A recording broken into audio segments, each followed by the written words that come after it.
Assalamualaikum warahmatullahi wabarakatuh. Halo semuanya, kembali lagi bersama saya Tri Putri Amanda. Baiklah, pada video kali ini saya akan sedikit menjelaskan mengenai materi menulis. Nah, 4 poin yang akan kita bahas nanti. Yang pertama yaitu pengertian menulis, yang kedua manfaat menulis, yang ketiga pendekatan dalam menulis, dan yang keempat tahapan menulis. Nah, baiklah, selanjutnya kita akan masuk ke dalam penjelasannya. Bye-bye! Baiklah, yang pertama yaitu pengertian menulis. Menulis merupakan kegiatan yang kompleks karena melibatkan unsur kebahasaan dan unsur di luar bahasa yang akan menjadi isi tulisan, dan unsur-unsur tersebut akan menghasilkan tulisan yang runtut dan padu. Selain itu, menulis juga merupakan suatu kegiatan untuk menuangkan ide atau gagasan melalui simbol tulisan. Nah, agar komunikasi lewat lambang tulis berjalan dengan baik, maka penulis harus mampu menuangkan gagasannya ke dalam bahasa yang tepat, teratur, dan lengkap. Yang kedua yaitu manfaat menulis. Manfaat menulis ialah sebagai alat komunikasi yang tidak langsung. Selain itu, juga dapat meningkatkan kecerdasan, yaitu dengan membangkitkan pengetahuan yang pernah diketahui sebelumnya. Lalu ada mengembangkan data inisiatif dan kreativitas, yaitu dengan menemukan ide dan gagasan, mengumpulkan bahan-bahan, serta memperjelas suatu masalah. Selanjutnya, menumbuhkan keberanian, dan terakhir, mendorong kemauan dan kemampuan mengumpulkan informasi. Yang ketiga yaitu penjelasan mengenai pendekatan dalam menulis. Ada 4 pendekatan. Yang pertama yaitu pendekatan gramatikal. Pendekatan gramatikal yang berpendapat bahwa pengetahuan atau penguasaan seseorang akan struktur bahasa akan mempercepat kemahirannya dalam menulis.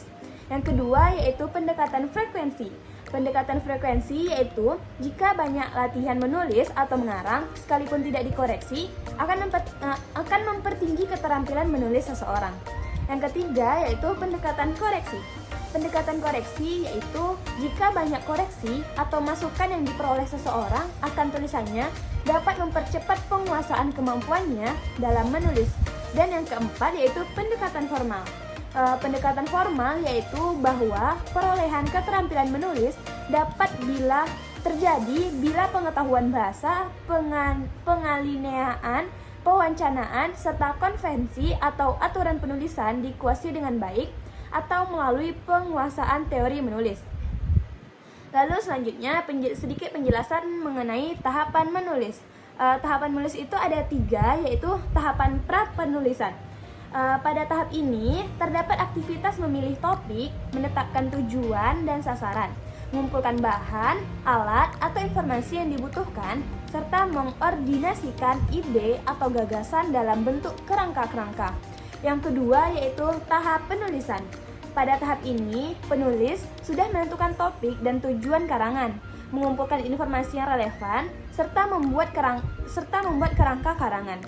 Jika sudah, berarti menulis siap dilaksanakan dengan mengembangkan butir-butir ide yang terdapat dalam kerangka. Dan yang terakhir yaitu tahap pasca penulisan. Pada tahap ini merupakan penyempurnaan buram atau disebut dengan draft karangan pertama yang dihasilkan dan terdiri dari penyuntingan dan perbaikan atau revisi.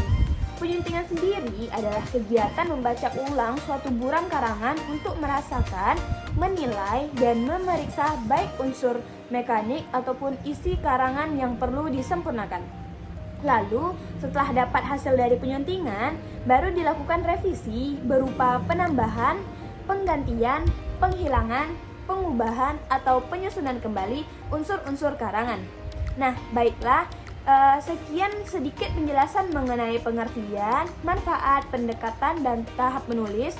Jika ada kekurangan dalam video ini, mohon dimaafkan. Dan semoga video ini bermanfaat bagi kita semua. Sampai jumpa di pertemuan selanjutnya. Bye-bye. Wassalamualaikum warahmatullahi wabarakatuh.